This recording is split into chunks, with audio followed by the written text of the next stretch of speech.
Fala pessoal, sejam bem-vindos ao podcast do portal Fisiortopedia. Eu sou o Leandro Fukuzawa e serei o host do nosso canal.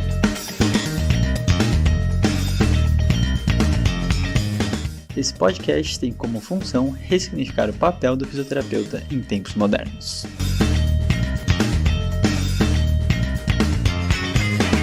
Fala pessoal, sejam todos muito bem-vindos a mais um episódio do podcast do Fisiortopedia.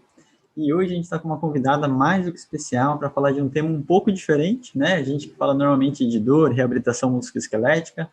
Hoje a gente trouxe uma biomédica para estar conversando um pouquinho de todo esse processo que a gente está, sobre divulgação científica e trazer um pouquinho também desse cenário atual da pandemia e poder até informar de uma forma diferente para conseguir alertar, né, do estado que está. Então, primeiramente, Melanie, tudo bem? Muito prazer, muito obrigado pelo aceite. Eu que agradeço, para mim é um prazer estar aqui com vocês hoje também. Muito bom. Então, diferentemente que normalmente a gente tem fisioterapeutas aqui conversando, né? Melanie, me fala um pouquinho quem era a Melanie antes da pandemia, né? E aí, depois de todo esse processo aí que a pandemia acabou, eu vi que você acabou engajando mais na divulgação científica. Fala um pouquinho da sua formação, como que surgiu todo esse processo, e da sua formação como neurocientista também. Bem, eu sou formada em biomedicina pela URGS. Eu fiz iniciação científica minha vida toda, acadêmica. Gosto muito dessa área de ciência, então também continuei isso no mestrado e no doutorado, fazendo então nessa área de neurociências. Hoje eu faço pós-doutorado em bioquímica, né, numa complementação assim num complemento assim do que eu venho fazendo na pós. Eu gosto muito de trabalhar com neurodesenvolvimento, com formação do sistema nervoso, gosto muito de fazer divulgação sobre isso, e era basicamente o que eu fazia lá em 2015, quando eu comecei a fazer divulgação no Pint of Science, na Semana Nacional do Cérebro, em eventos mais presenciais, assim. Então, eu venho fazendo divulgação nesses eventos desde 2015, e em 2020, com a pandemia, migrei completamente para as redes sociais e com um enfoque para a Covid-19, dado a necessidade e a crise que a gente está vivendo. Muito bom. E o Rafa também, né, neurocientista aqui, então tem muita coisa para conversar, Rafa. Só que, Bacana. obviamente, são temas bem diferentes, né? O Rafa acaba estudando mais dor e controle motor, então são outras áreas, mas que, no geral, tem uma base aí parecida, né? Bacana. Mas muito interessante. Então, Mel, me fala um pouquinho, você já trabalhava com essa parte do Covid, da infectologia em si, ou você acabou migrando pela real necessidade do momento, né? Eu com certeza migrei pela necessidade, assim. Quando eu trabalhava antes, eu trabalhava mais com relação em desafios imunes maternos, que uma gestante pode enfrentar durante o período gestacional, né? E um deles é através de infecções virais, infecções bacterianas, que podem influenciar o desenvolvimento do sistema nervoso. E isso pode ter implicações muito importantes na vida pós-natal desse feto, né, que está em desenvolvimento, né? Então, eu trabalhava muito nesse sentido. Então, eu estudava bastante imunologia, algumas questões relacionadas a algumas infecções virais em específico que são comuns na gestação, né, e que são importantes de serem controladas e evitadas. Então, o meu conhecimento era muito limitado, né? Era muito limitado a esse contexto, mas tinha uma base muito boa de imunologia geral, principalmente para entender esses aspectos da resposta imunológica, né? E com a Covid-19 veio a necessidade, então, da comunicação de coisas mais específicas sobre esse vírus e também sobre como é a resposta imunológica frente a ele. Então, eu comecei a estudar muito, assim, todos os dias, desde do início do ano passado sobre isso em específico, né? Aprimorando ainda mais aquele conhecimento mais básico que eu trazia da minha formação. Então, foi muito bacana, porque minha formação me permitiu não começar do zero, mas começar de algum lugar. E graças a toda essa formação técnica, científica, a leitura dos artigos, a familiaridade com a linguagem dessa área mais de imunologia e virologia foi algo mais fácil, assim, para mim.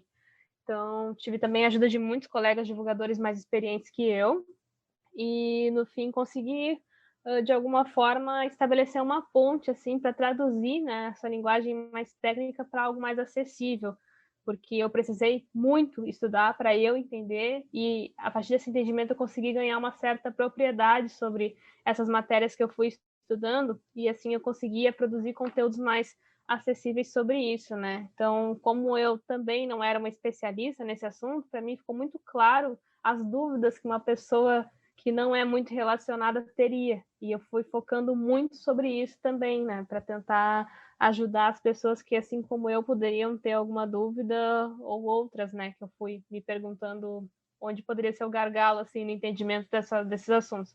Então foi bem bacana, assim, porque ao mesmo tempo que eu pude me familiarizar e conseguir buscar esse conhecimento, eu também pude me colocar no lugar da pessoa que não tem esse conhecimento para fazer uma produção de um conteúdo mais direcionada para um público leigo também. Legal. E isso que você falou é muito interessante, né? Que eu acho que o raciocínio científico e toda essa base que a gente tem como formação de cientista acaba facilitando a gente, às vezes, até migrar de área e também não chegar de uma forma tão desconhecida e tão leiga, né? Então, assim, já parte de um princípio da onde que você tem que começar os estudos, para onde você procuraria, né? E principalmente nessa tradução para um jeito de mostrar, né? De falar de uma forma que seja realmente acessível para as outras áreas.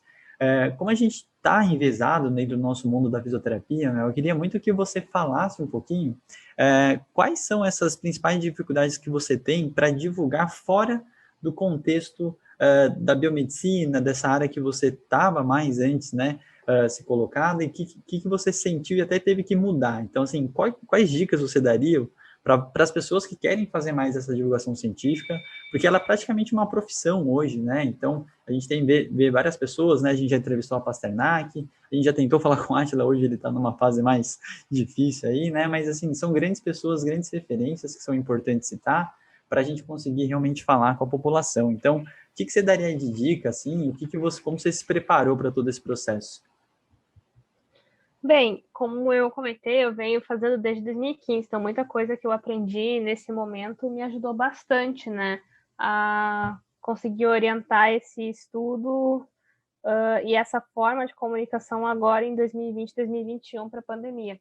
Então, uma coisa que eu sempre recomendo para as pessoas é que elas não tenham medo de tentar, né, de tentar inovar e tentar achar uma forma que também motive elas a fazer divulgação, porque nesse primeiro momento, quando tu está começando, tu não tem ainda aquele grande número de seguidores ou pessoas que vão ficar buscando o seu conteúdo, né, de uma forma mais rotineira. Tu tá trabalhando para montar isso. Então é muito importante que você faça uma divulgação que te motive, né? Que tu tenha prazer em estar ali fazendo aquele conteúdo, seja algo que te interesse, seja algo que você julgue ser importante, porque nesse primeiro momento você vai fazer isso para as pessoas mais próximas de ti, né? Pessoas que pensam parecido contigo e tudo mais. Num segundo momento, à medida que tu vai fazendo mais desses conteúdos e essas pessoas vão compartilhando para outras pessoas, tu começa a chamar pessoas mais longe de ti, mas ainda estão dentro da esfera próxima das tuas bolhas, né? Então, é muito importante que a pessoa estude quem que ela é, qual é o público dela, né? Se é um público mais jovem, se é um público mais velho, que tipo de mídia seu público gosta de usar, seu público gosta de vídeo, seu público gosta de texto, ou de fragmentos de texto no WhatsApp, o que meu público gosta, né? E a partir daí, onde meu público está? Meu público está no Instagram, no Twitter, no TikTok, na Twitch, no WhatsApp, no Facebook, onde ele está, né? Então, vocês respondendo essas três perguntas, já começam a delinear também e orientar para quem esse conteúdo vocês querem fazer, né? E isso é muito importante, porque todas essas questões que eu levantei, elas vão orientar vocês a fazer um conteúdo que vai ser bem direcionado, né? Mesmo que vocês respondam, por exemplo, que o meu público é todos, ele é muito amplo, vocês têm que pensar, né, em formas criativas de gerar conteúdos que vão abraçar todos esses públicos que vocês determinarem, né? Então, no primeiro momento é interessante, talvez, delinear um público menor para vocês irem pegando uma rotina, né? Eu, lá em 2015, participava de um blog de neurociências, que era de divulgação de células da glia, que o nosso público, ele era um público acadêmico, era um público super específico. Então, para mim, foi uma coisa muito importante, porque eu fui criando uma rotina de fazer divulgação científica na minha cabeça, fui criando estratégias de como acessar esse público. Depois, no Paint, o público já era bem diferente, já não era um público tão técnico assim. Na Semana do Cérebro já era um público que tinha um pouco de técnico, mas tinha muita gente leiga também. Então, eu me expus a várias situações em que o meu público era muito diferente nas estratégias de divulgação científica que eu participei.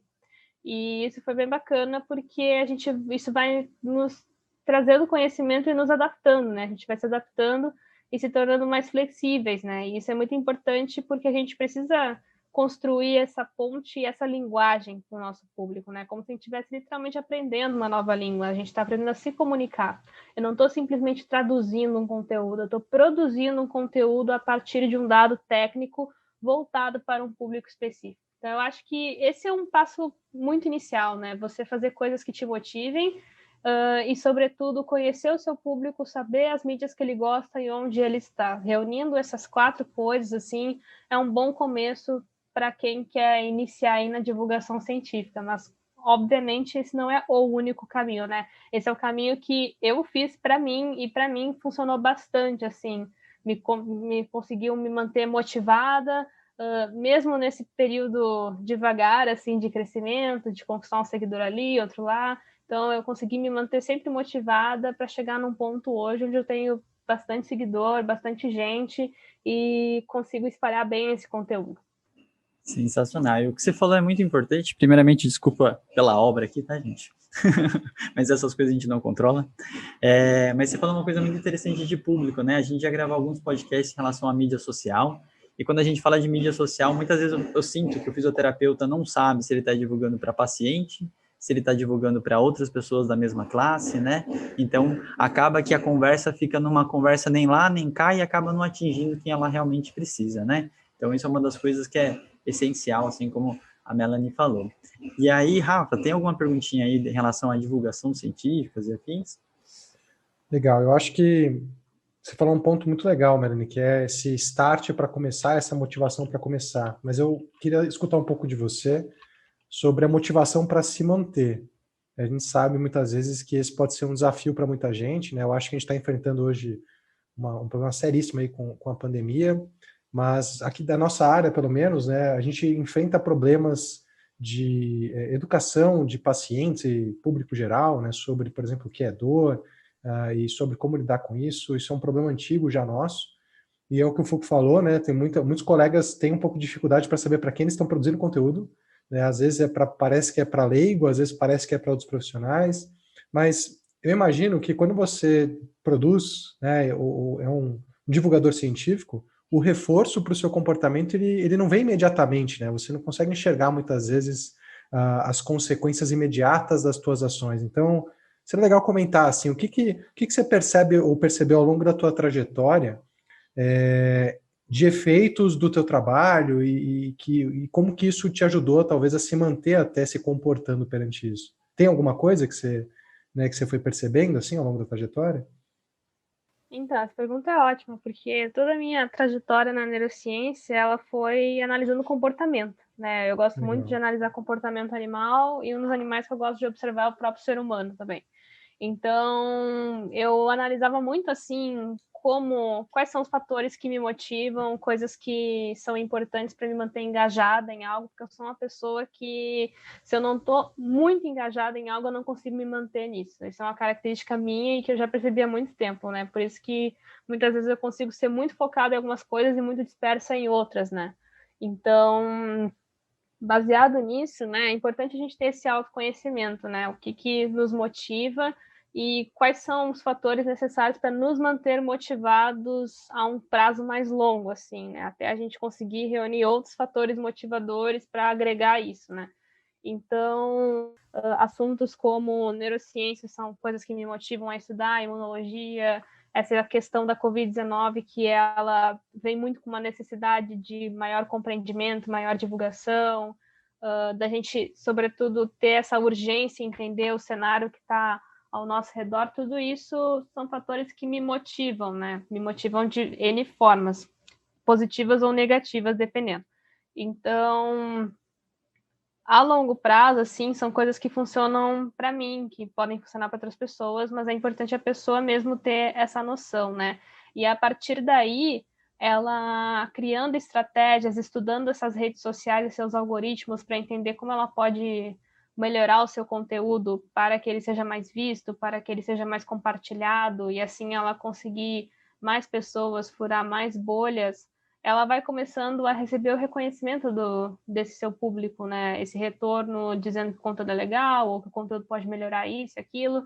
Então, a gente tem que estar sempre aberto a esses feedbacks, porque eles orientam muito como o conteúdo pode ficar melhor, né? A gente não pode se desmotivar porque alguém não gostou do nosso conteúdo. Claro que é uma resposta natural, porque a gente deu muito da gente para fazer aquilo, mas é relevante a gente também olhar pelo aspecto educativo, né? Daqui a pouco aquela mensagem ali pode ser um fator muito importante para transformar o meu conteúdo em algo muito mais palatável, algo muito mais agradável aos olhos, agradável ao entendimento.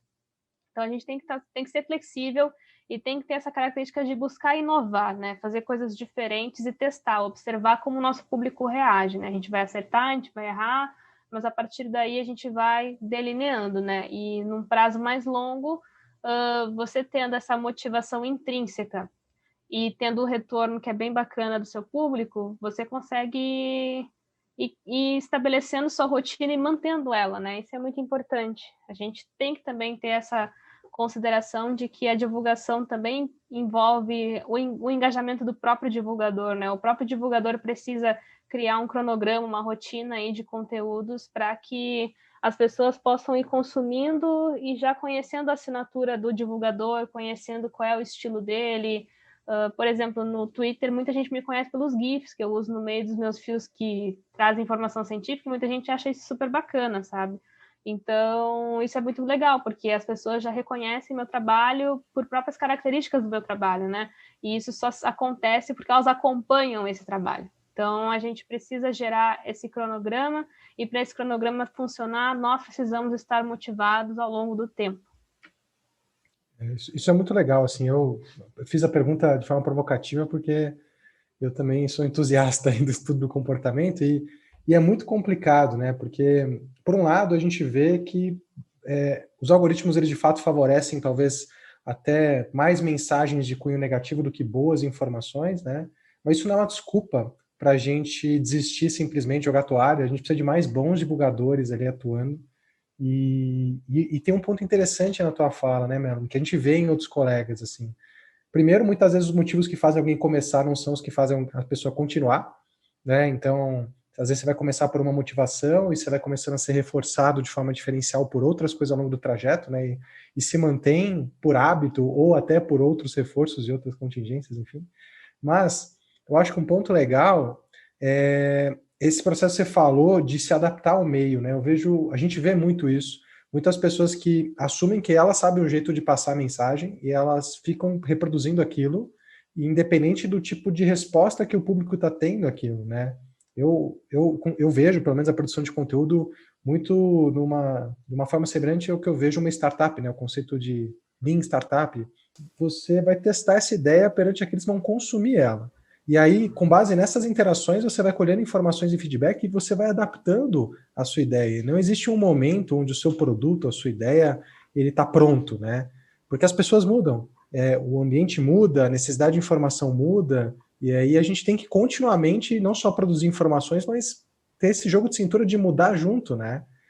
Eu acho que se você não assumir que isso faz parte do processo e que isso é bom, é legal, te motiva, deve ser muito difícil, né? Manter esse comportamento, assim. Então, eu acho que a tua fala foi perfeita, assim. A gente tem que, cada um ao seu jeito, achar talvez motivadores para continuar, né? E eles vão mudar de pessoa para pessoa, provavelmente, mas o principal é que aqui, eu acho que o Zé fala isso, né, Foucault? A comunicação, ela se dá entre pelo menos duas pessoas, né? Um que emite, um que recebe. Então, se só o que emite, não tem ninguém recebendo, tem alguma coisa errada ali, né? Exatamente, né? E esses próprios motivadores, eles mudam para uma mesma pessoa ao longo do tempo, como tu mesmo colocou, Perfeito. Né? Então é importante a gente estar atento a isso também. Não, com certeza. E ele mexe muito nessa questão, acho que até do ego e da vaidade, né? Eu acho que a questão da divulgação científica para a gente que é pesquisador, ele acaba fazendo a gente sair de uma zona de conforto. A gente tem uma condição tão soberana do estou estudando, eu sei muito do assunto, eu sou especialista, né? E naquela hora que você fala alguma coisa que para você é tão óbvio, e a pessoa na tua frente não entende tão claramente, né? Acaba sendo um grande choque para você, né? Então, é muito importante a gente conseguir lidar com esse processo, né? E realmente conseguir se adaptar ao meio, assim como os dois falaram, né? Falando, até e exemplificando um pouquinho mais, eu queria que você falasse um pouco, Mel, desses reforços positivos que você tem recebido e das mudanças que você sente que tem conseguido fazer através das suas mídias, das suas postagens e tantas entrevistas que eu vejo que você está dando aí, então é uma parte bem interessante. Então, é um relato um pouco mais pessoal, né? Mostrando um pouquinho dessas motivações e reforços que você foi recebendo por longo do tempo. Bom, acho que uma das coisas mais bacanas, assim, que eu consigo observar nesse momento, assim, é literalmente o agradecimento das pessoas, né? As pessoas sempre comentarem que o conteúdo foi útil ou mandou para alguém e esse alguém começou a pensar de uma outra forma.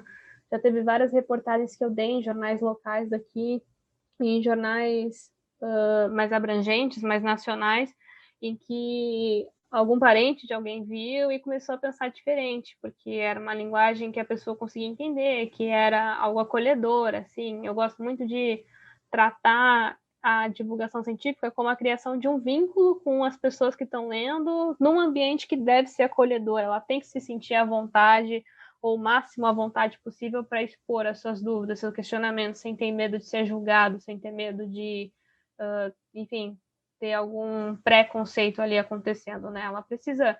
Ela deve, né, tem o direito de ter um ambiente acolhedor para isso. Então, eu sempre busco, pelo menos é a percepção que eu tenho, sempre tenho feito isso, assim, com as pessoas que me procuram. E nas entrevistas que eu costumo dar. E eu acho muito interessante isso de estabelecer um vínculo, né? Porque a partir desse vínculo, a partir da pessoa me conhecendo, eu conhecendo um pouco a pessoa, observando, por exemplo, por que ela pensa daquela forma, que contexto ela está inserido, será que ela tem parentes perto dela que pensam dessa forma e por isso ela acaba também entrando dentro desse cenário aí de comportamentos em comum com essas pessoas, né? Então, são questões bem interessantes, assim, de observar, assim, porque elas explicam muita coisa. Obviamente não tudo, mas explicam uma boa parte de por que, por exemplo, algumas pessoas são mais vítimas do negacionismo do que outras. Não é só pelo fato de uma pessoa ser mais ou menos leiga num assunto. O contexto que ela está também importa bastante, influencia bastante. Então, eu acho muito interessante isso, né? E acho que a partir dessa análise que eu procuro fazer e tentar colocar em prática isso, desse ambiente acolhedor, desse vínculo que se cria com a pessoa, eu acho que isso acaba, de alguma forma, fazendo com que a pessoa se sinta à vontade e receba melhor aquele conteúdo e traga um feedback melhor sobre ele também, né? Tem muita gente que me dá dicas, muito assim, na boa vontade, em querer construir mesmo, e eu fico muito grata. Então, são coisas que vão me motivando, né? Saber que meu conteúdo pode também ainda melhorar bastante. Ele não atingiu um platô, e a partir dele eu não posso fazer, não posso no sentido de não vejo o que fazer além dele, né? Sempre tem gente me trazendo alguma ideia, alguma dica, e aí eu vou lá, tento e descubro uma nova forma aí de comunicar, ou uma nova forma de chegar em mais pessoas que acharam muito bacana essa inovação aí. Então, é muito legal, né? Então, eu particularmente recebo bastante feedbacks, assim, positivos, negativos, e gosto muito de aprender com eles, né? E isso acaba me motivando, no fim das contas. Muito bom. E aí uma pergunta um pouco mais provocativa, né? Casa de ferreiro, espeto de pau. É... quem está ao seu redor, seus amigos, família, você tem mais dificuldade ou menos dificuldade, Melanie? Porque é uma coisa que é engraçada, né? O grupo do WhatsApp da família acaba sempre sendo a encrenca, e a gente tem até a piada da tia do WhatsApp, né? Que acaba sendo realidade, né? A gente tem visto muitos colegas recebendo, e essa briga rotineira, né? Do tipo, putz, olha o que eu recebi no grupo da família hoje e tudo mais. Você também passa por esse problema, Melanie? Eu felizmente não tenho grupos muito grandes de família, né? Então eu acabo não tendo muito essa experiência, não pelo menos via grupos de família, né? E sim outros grupos. Então eu acho que realmente assim é desafiador, especialmente quando a gente estiver num grupo assim onde tem nossos amigos, onde tem pessoas assim que, enfim, a gente tem outros vínculos com elas, né? Família, amigos e tal. Sempre aparece alguma coisa que, ou alguém perguntando, ou alguém já achando que é isso aí mesmo, aí a gente tem que ir lá fazer o nosso, né? Dizer, não, não é bem assim, tal, tal, tal. E às vezes isso acaba desgastando um pouco, né? Porque muita gente, pelo menos eu vejo assim, em alguns grupos que eu participo, vem muito afoito, vem muito não é isso e tem que ser isso. Ninguém está torcendo contra o medicamento A ou B para Covid, né? Mas a gente tem que se ater ao que a ciência mostra, né?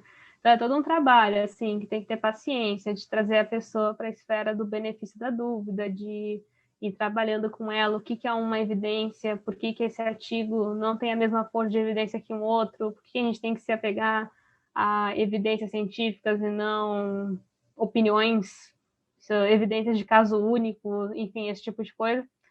E é difícil, né? Então, as pessoas, elas estão muito desgastadas, elas estão frustradas, elas querem cada vez mais sair da pandemia e cada vez mais a pandemia parece que se agrava, né? Ainda mais agora com essa questão do retorno do Natal, Ano Novo, Carnaval, tudo isso foi agregando muita complexidade aí na pandemia, nos levando a um cenário onde a gente está tendo UTIs colapsados no país inteiro, né? Então, as pessoas estão muito desgastadas. Então, eu vejo como elas estão muito querendo, né, muito afoitas por aquela evidência que vai tirar todo mundo aí desse cenário complicado. Mas a gente tem que se apegar em ciência, né? Então, cada vez mais eu tento aumentar o acolhimento, dizer para essas pessoas o quanto eu entendo elas também, porque eu também sou cidadã, além de cientista, né? E acho que esse tratamento mais humanizado é importante, né? Porque a pessoa veja que o sentimento dela é genuíno, mas a gente não pode nos deixar levar por eles, né? A gente precisa se ater às evidências. Então, é o que eu sugiro, assim, para quem lida com grupo de WhatsApp, de família, grupos que anda e vira, chega uma desinformação, alguma coisa assim, que é para a gente respirar muito fundo e entender que as pessoas, elas, na maior parte das vezes, são as vítimas do negacionismo, né? Elas querem desesperadamente que aquilo ali realmente seja uma evidência, então a gente precisa trazer elas para a esfera do benefício da dúvida, né? Trazer elas desse sequestro aí das emoções e, enfim, todos pensarmos de uma forma mais racional sobre isso, porque é muito melhor a gente lidar com a realidade com o que ela é do que com o que a gente gostaria que ela fosse, porque a gente encarando como ela é, a gente consegue pensar em formas para mudar ela de fato, né? Quando a gente só fica com a ideia do que a gente gostaria que fosse, a gente não consegue fazer nada sobre ela. Isso é uma coisa muito legal, Melanie. Quando a gente começa a entender mais sobre, principalmente eu vou usar a mente aqui como uma palavra só para facilitar o que eu vou falar, mas que nós somos crentes, né? A mente do Homo sapiens sapiens é crente, ela gosta de acreditar, gosta de errar padrões e é muito difícil quando a gente fala para público leigo, principalmente, ou mesmo entre profissionais, porque existe uma falta de letramento científico, né, na população como um todo. A gente não está só falando do Brasil, né? Divide o que aconteceu pelo mundo aí em resposta à pandemia. É muito difícil as pessoas entenderem que a ciência não é uma entidade, né, que existe, tem a resposta certa e qualquer coisa que sai de lá, né, é evidência. Que a ciência, na verdade, é feita por uma comunidade de pessoas que usam um processo para tentar minimizar os vieses que naturalmente são humanos, né, e para poder falar uma língua comum, onde a gente pode reproduzir os achados uns de outros e ver se realmente a gente está mais ou menos próximo da verdade. Então, eu vejo, e a gente vê isso claramente também com o nosso papel aqui de divulgadores, que muitas vezes é difícil porque as pessoas, por mais que elas queiram consumir boas informações, às vezes ainda falta muita base, né, de realmente entender ou de ter letramento científico para compreender o processo científico, né, e entender que essa evidência aqui é boa nessa situação e na próxima pode não ser, o próximo paper que você pode não ser tão bom. E de novo, né, isso não é culpa das pessoas, né, eu acho que a gente vive hoje um cenário distópico aí que mais parece o Admirável Mundo Novo, né, do Huxley, onde a gente tem muita informação, né, e muita informação que faz sentido muitas vezes disponível aí, né, e um dos principais vieses cognitivos que a gente tem aí disponíveis é a confiança por coerência, né, um viés cognitivo que faz que a gente sinta que algo está certo porque faz sentido. Então, é uma coisa complexa, né, eu acho que você e vários outros divulgadores científicos assumem que o papel da divulgação científica vai além de falar o que é certo e errado, né? Porque isso é muito relativo e circunstancial, mas vai tentar, literalmente, ensinar a pessoa a pescar, né? Ensinar a pessoa a raciocinar, entender que um artigo pode não quer dizer nada, E mesmo às vezes um trabalho bem desenhado sozinho, ele não acrescenta muito a probabilidade da gente pensar que aquele evento de fato vai acontecer ou não vai, né? A probabilidade pré-teste aí de alguma coisa acontecer. Então, o desafio de ser um divulgador científico, eu acho que vai além só de dar boas informações, né? Ele também vai ensinar sobre o processo científico, né? E isso é complicado, isso é muito complicado, né? E tem um processo, né? As pessoas querem uma coisa muito pronta, né? A partir do momento que ele está querendo aquela informação muito mastigada, acaba sendo uma das estratégias, né, Melanie? Eu vejo também até pelas suas postagens a simplicidade que elas são. Ela tem que, ao mesmo tempo, tem que ter uma grande explicação, né? Eu e o Rafa, Bini, Mexe, a gente está aqui sempre sambando nas redes sociais para entregar uma informação decente, que não seja também muito enxugada, que acaba ficando pela metade, né? Isso é uma coisa muito complexa. Mudando um pouquinho, acho que até para a gente chegar em alguns momentos mais finais, Melanie, eu queria muito que você pudesse falar um pouco para a gente de todo esse cenário do Covid hoje, né? Eu acho que, por mais que a gente esteja falando de uma profissão científica que é a fisioterapia, a gente, assim como o Rafa falou, também vê muitos colegas de trabalho, infelizmente, com letramento em ciência baixo, né? E nessa hora da interpretação, de saber do cenário, todo esse processo, acaba tendo muito viés, né? Então, obviamente, com uma grande complexidade pelo tempo, mas fica à vontade de você tentar fazer uma timeline desse processo, em que momento que a gente se encontra hoje da pandemia, do Covid, todo o processo de entendimento da doença em si. Então, se você puder, por favor.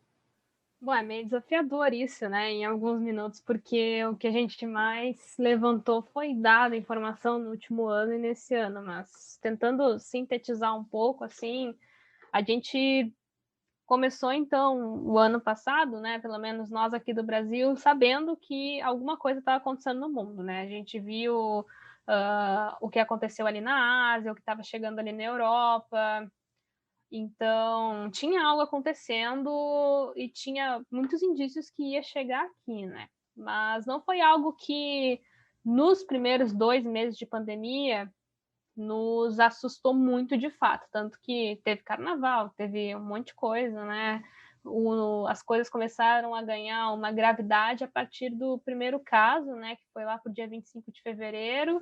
E depois, quando as transmissões comunitárias começaram a ser vistas, né? Aí a gente começou a falar sobre isolamento físico, sobre distanciamento físico, entre outros aspectos.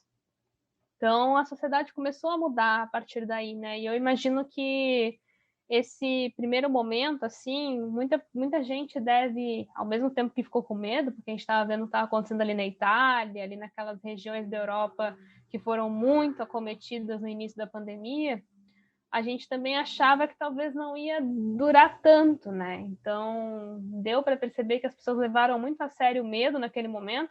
Muita gente contribuiu com a redução da mobilidade em vários lugares do país e, e fomos encarando essa primeira onda, né? Sem ter muitas perspectivas de quando ela ia baixar.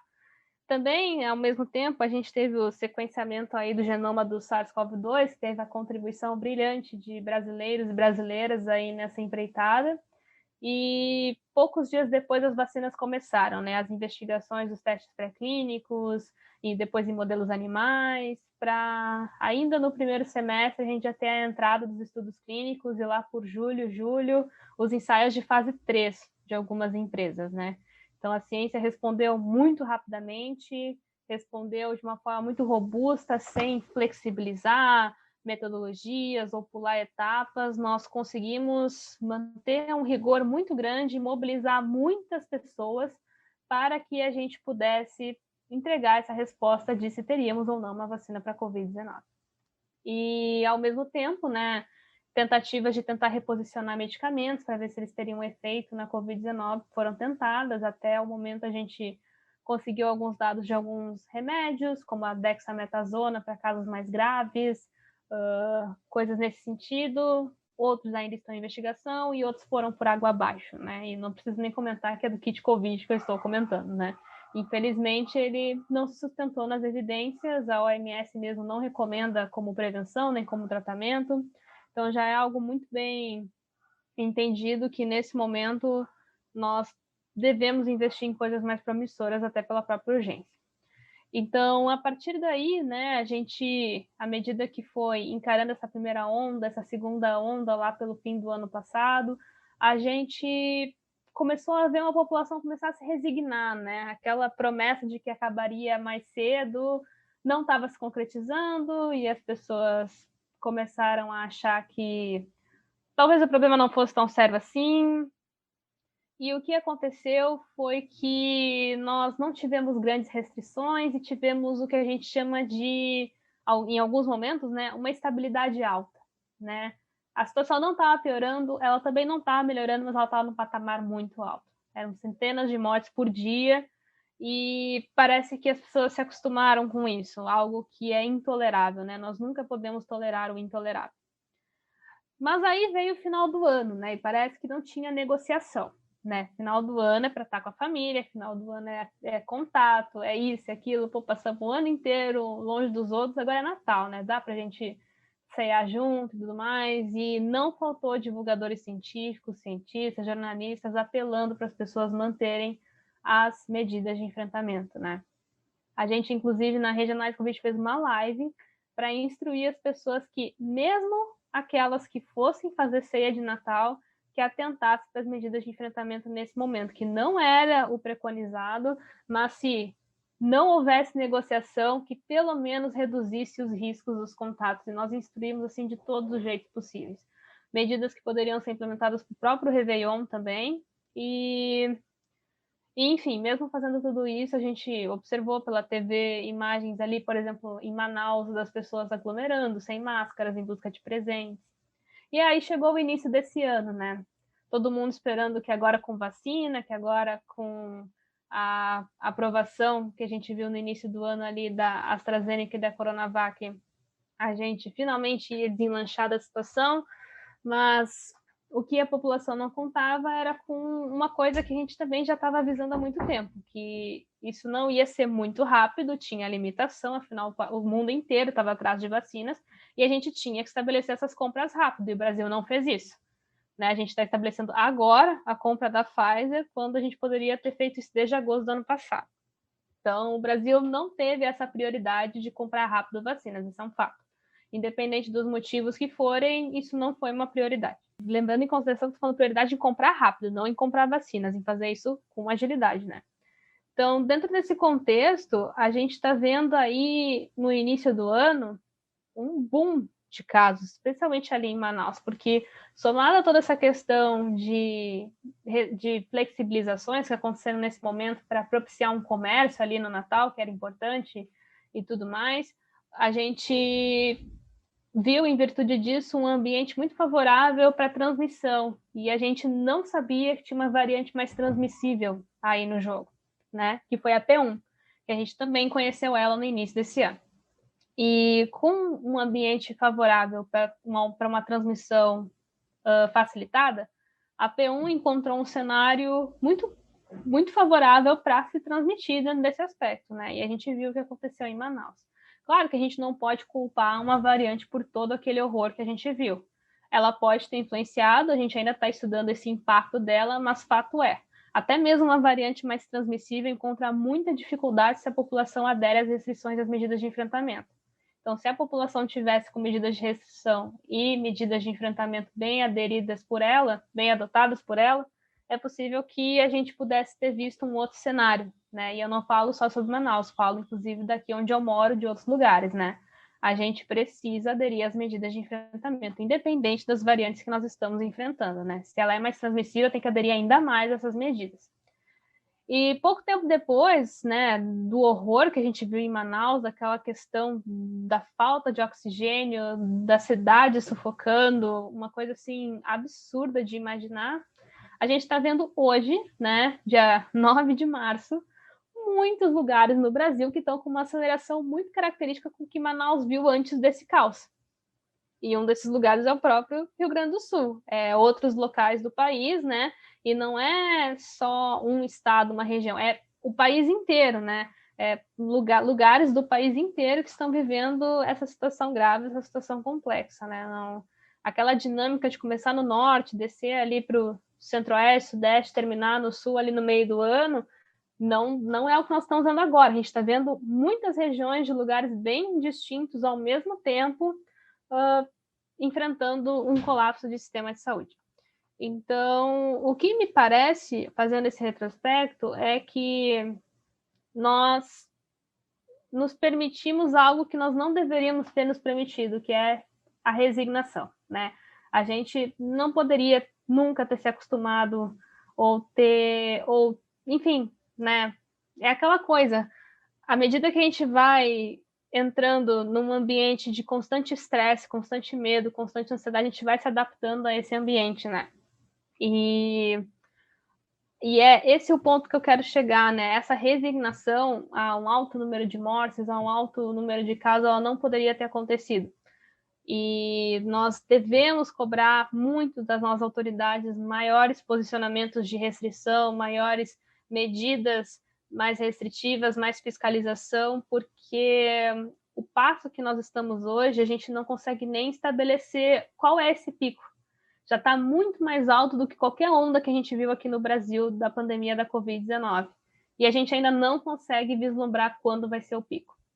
E a probabilidade desse pico ser muito astronomicamente alta é imenso, né?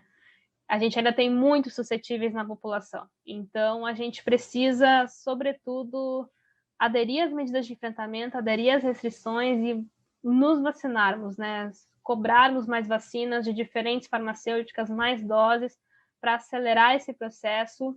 E, enquanto a gente faz isso, ainda mais nesse momento de muita gravidade, poucas soluções restam além daquelas que a gente queria ter evitado, que é o lockdown, né? Então, muitos lugares já se veem na iminência do lockdown.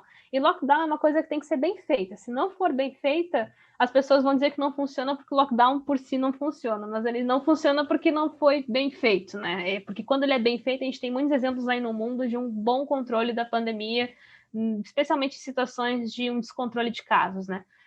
É só a gente olhar os exemplos aí do mundo. Então, é o que nós precisamos nesse momento. A gente está numa situação muito grave, que tem uma potencialidade imensa de se agravar ainda mais. E o que nós temos que fazer?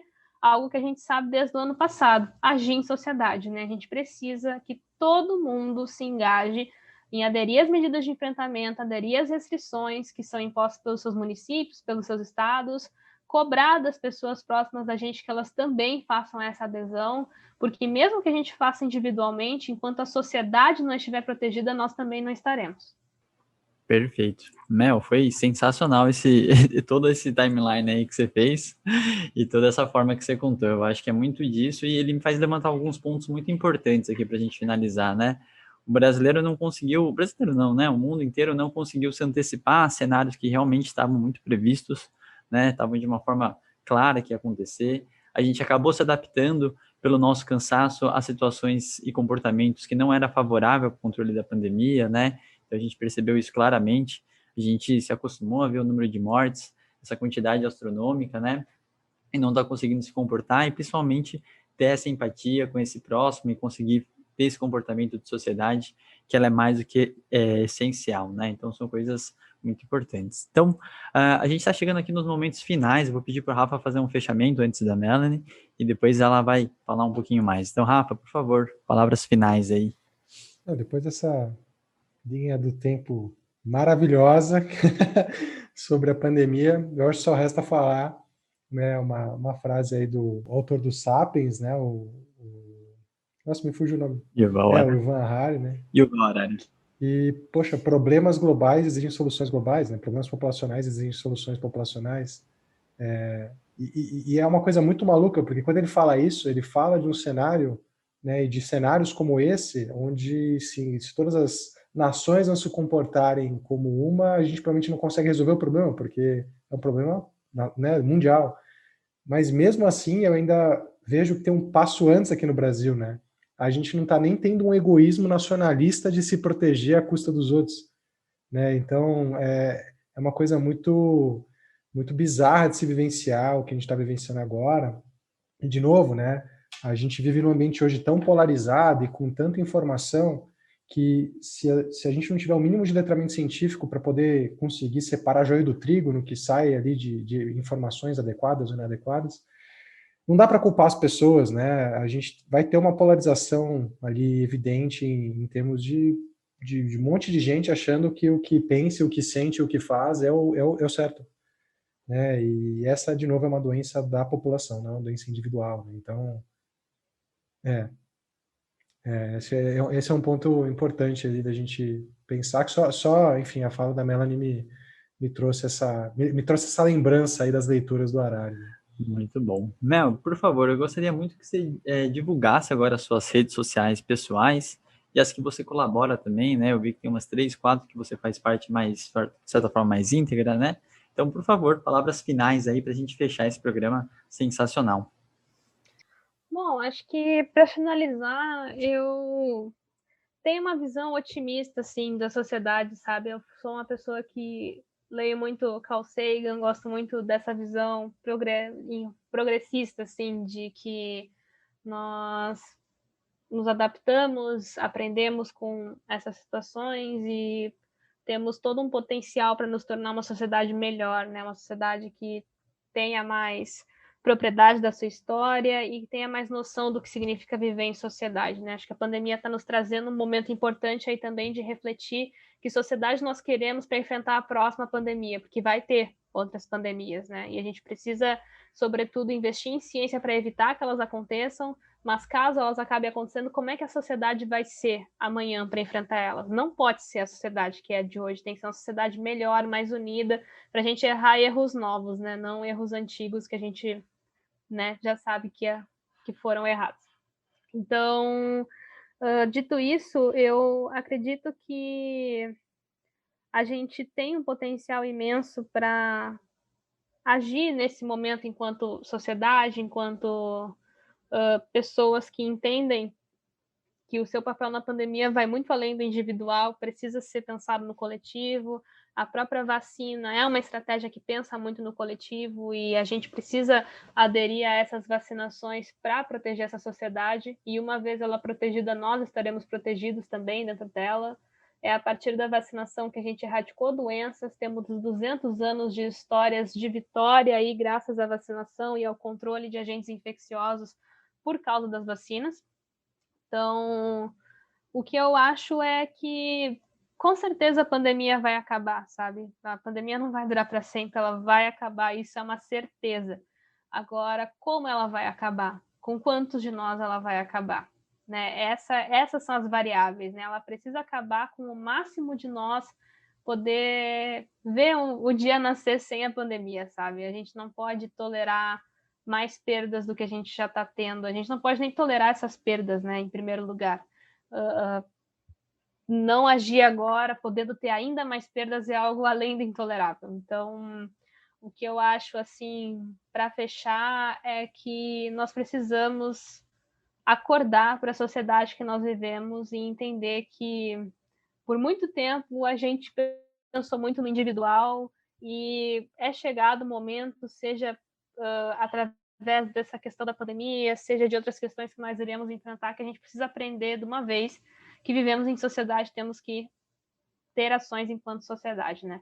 Então, eu queria trazer essa reflexão aí dos nossos deveres, né, enquanto cidadãos dentro de uma sociedade, das nossas responsabilidades, e uma delas é prezar pela saúde da própria sociedade, e convidar vocês a conhecer os nossos trabalhos nas redes sociais, né? Eu faço parte de uma iniciativa chamada Rede Análise Covid-19, o nosso Twitter é análise_Covid-19, eu também faço parte do @grupo_Covid, do @UPVacina, do @TDS pelas vacinas e da equipe Halo da ONU de divulgadores científicos que fica mais presente no TikTok, né? Lá no TikTok eu tô como Mel com 2 L's Ciência, Mel Ciência. No Twitter eu tô como Melziland, MELLZILAND. Então também é meu Instagram, mesmo @, vocês podem me encontrar aí nessas redes sociais. Então convido vocês a conhecer os nossos trabalhos, nossas redes aí de divulgação científica e o meu trabalho também nas minhas redes sociais, que é muito paralelo ao que essas redes também fazem. Sensacional. Então, gente, a gente vai deixar todos esses contatos, né, tanto no nosso Instagram quanto no Telegram, no nosso grupo, né, para que mais gente consiga conhecer esse trabalho fenomenal eu realmente consegui trazer a Mela para falar um pouquinho de uma fala diferente, né? Eu acho que é muito importante quando a gente vê como a ciência é esse unificador de pessoas, de pesquisadores, né? E essa fala em comum acaba sendo muito positiva. Então, só agradecer, Mel. Então, espero que o pessoal tenha curtido. Para vocês que curtiram, né? Curte, compartilhem com todo mundo. E a gente se vê no próximo episódio. Muito obrigado, Rafa. Muito obrigado, Melanie. E até a próxima. Valeu!